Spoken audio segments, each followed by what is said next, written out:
नमस्कार. डॅम्स किचनमध्ये मी दमयंती तुमच्या सगळ्यांचं मनापासून स्वागत करते. आज श्रावणातला शुक्रवारची जिवतीची कहाणी चला वाचूया. कहाणी आहे गणपतीची. ऐका परमेश्वरा तुमची कहाणी. निर्मळ मळे, उदकांचे तळे, बेलांचा वृक्ष, सुवर्णांची कमळे, विनायकाची देवळे रावळे, मनाचा गणेश मनी वसावा. हा वसा कधी घ्यावा? श्रावण्या चौथी घ्यावा, माही चौथी पूर्ण करावा. संपूर्णाला काय करावं? पशा पायलीचं पीठ कांडावं, 18 लाडू करावे, 6 देवाला द्यावे, 6 ब्राह्मणाला द्यावे, 6चं सहकुटुंब भोजन करावं. अल्पदान महापुण्य असा गणराज मनी द्यायजे, पाविजे, चिंतेला लाभिजे, मनोकामना निर्विघ्न कार्य सिद्ध करीजे. ही 60 उत्तराची कहाणी, 5 उत्तरी सफळ संपूर्ण. ही गणपतीची कहाणी वाचून आपण आता श्रावणी शुक्रवाराची कहाणी वाचूयात. संपूर्ण चातुर्मासाच्या पुस्तकामध्ये ही कहाणी आहे. श्रावणी शुक्रवारची जिवतीची कहाणी. ऐका शुक्रवारा तुमची कहाणी. आटपाट नगर होतं. तिथं एक राजा होता. त्या राजाला मुलगा नव्हता. तेव्हा राणीनं काय केलं? एका सुईणीला बोलावून आणलं. अगं अगं सुईणी, मला नाळवारी सुद्धा एक मुलगा गुपचूप आणून दे. तुला मी पुष्कळ द्रव्य देईन. सुईणीनं गोष्ट कबूल केली. ती त्या तपासावर राहिली. गावात एक गरीब ब्राह्मणबाई गरबार राहिली.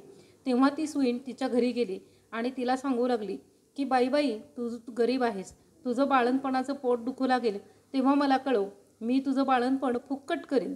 तिनं होय म्हणून सांगितलं. नंतर ती सुईण राणीकडे आली. बाईसाहेब, आपल्या नगरात अमुक गरीब ब्राह्मणाची बाई गरोदर आहे. तिला नुकताच 2रा महिना लागला आहे. सर्व लक्षणं मुलाचीच दिसत आहेत. तेव्हा आपल्या घरापासून तोपर्यंत काही कळणार नाही असं गुप्त भुयार तयार करावं. आपल्याला दिवस गेल्याची अफवा उठवा. मी तुम्हाला नाळवारीचा मुलगा आणून देईन. असं ऐकल्याबरोबर राणीला मोठा आनंद झाला आणि जसं दिवस होत गेले त्याप्रमाणे डोहाळ्याचं डंब केलं. पोट मोठं दिसण्याकरता त्याच्यावर लुगड्याच्या घड्या बांधल्या. भुयार तयार केलं. 9 मास भरताच बाळणपणाची तयारी सुरू झाली. इकडे ब्राह्मणबाईचं पोट दुखू लागलं.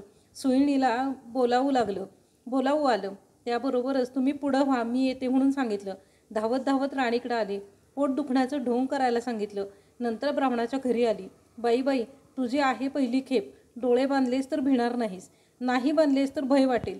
असं सांगून तिने डोळे बांधले. ती बाळंत झाली. मुलगा झाला. सुईणीनं एका दासीकडून भुयाराच्या वाटेनं मुलगा राणीकडे पाठवला व तिनं एक वरवंटा घेऊन त्यास कुंचा बांधला आणि त्याच्या पुढं ठेवला. मग बाईला डोळे सोडले. तुला वरवंटाच झाला असं सांगू लागली. तिनं नशिबाला बोल लावले. मनामध्ये दुःखी झाली. सुईण निघून राजवाड्यात गेली. राणीसाहेब बाळंतीण झाल्याची बातमी पसरली. मुलाचं कोडकौतुक होऊ लागलं. इकडे ब्राह्मणबाईनं नेम धरला. श्रावण मासी दर शुक्रवारी जिवतीची पूजा करावी आणि नमस्कार करून म्हणावं, जय जिवती आई, माझे बाळ जिथं असेल तिथं असो, खुशाल असो असं म्हणून तिनं तांदूळ उडवावेत. ते तांदूळ ह्या मुलाच्या डोक्यावर पडावे. हिरवं लुगडं नेसणं सोडलं. हिरव्या बांगड्या लेणं वर्ज. कारलीच्या मांडवावर खालून जाणं त्याज्य केलं.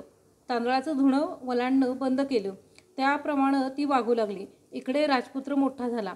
एक दिवस बाहेर फिरायला निघाला. त्या दिवशी ती न्हाऊन आपल्या अंगणात राळे राखीत बसली होती. तेव्हा त्याची नजर तिच्यावर गेली. हा मोहित झाला व रात्री तिची भेट घ्यायची म्हणून निश्चय केला. रात्री तिच्या घरी आला. दारात गाय वासरू बांधली होती. चालता राजाचा पाय वासराच्या शेपटावर पडला. वासराला वाचा फुटली. ते आपल्या आईला म्हणालं, कोण्या पाप्यानं माझ्या शेपटावर पाय दिला? तेव्हा ती म्हणाली, जो आपल्या आईकडे जावयास भीत नाही तो तुझ्या शेपटावर पाय द्यायला भिल काय? हे ऐकून राजा मागे परतला आणि घरी येऊन आपल्याला आईपासून काशीस जाण्याची परवानगी घेतली. काशीला जाऊ लागला. जाता एका ब्राह्मणाच्या घरी उतरला. त्या ब्राह्मणाला पुष्कळ मुलं होत होती, पण ती 5व्या-6व्या दिवशीच जात असत. राजा आला त्या दिवशी चमत्कार झाला. 5वीचा दिवस होता. राजा दारात निजला होता. 6वी रात्र आली आणि म्हणू लागली, कोण गमेलं वाटेत पसरलं आहे? जिवती उत्तर करते, अगं माझं ते नवसाचं बाळ निजलं आहे. मी काही त्याला ओलांडू देणार नाही. मुलगा आज जाणार म्हणून त्या मुलाचे आईबाप चिंता करीत बसले होते.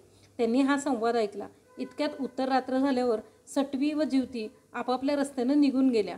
उजाडल्यावर ब्राह्मणानं येऊन राजाचे पाय धरले. तुमच्यामुळे आमचा मुलगा जगला.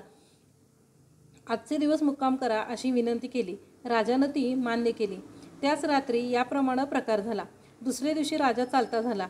इकडे याचा मुलगा वाढता झाला. पुढे काशीला गेल्यावर यात्रा केली.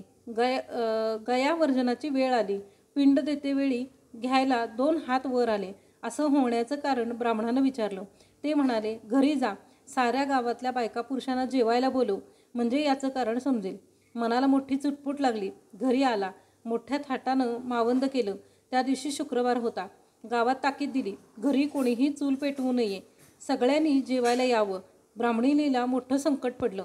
राजाला निरोप धाडला, मला जिवतीचं व्रत आहे, माझे नेम पुष्कळ आहेत, ते पाळले तरच जेवायला येईल. राजानं कबूल केलं.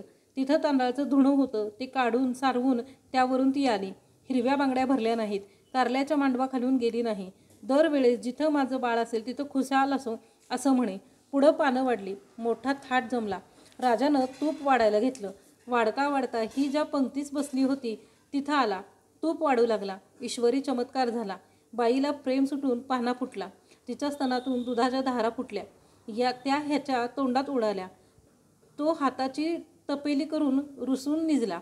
काही केल्या उठेना. तेव्हा आई गेली. त्याची समजूत करू लागली. तो म्हणाला, असं होण्याचं कारण काय? तिनं सांगितलं, ती तुझी खरी आई आहे, मी तुझी मानलेली आई, असं सांगून सर्व हकीकत सांगितली. नंतर भोजनाचा समारंभ झाला. पुढं त्यानं आपल्या आईबापास राजवाड्यानजीक मोठा वाडा बांधून देऊन त्यासुद्धा आपण राज्य करू लागला. जशी जिवती तिला प्रसन्न झाली तशी तुम्हा आम्हा हो. ही 60 उत्तराची कहाणी 5 उत्तरी सफळ संपूर्ण.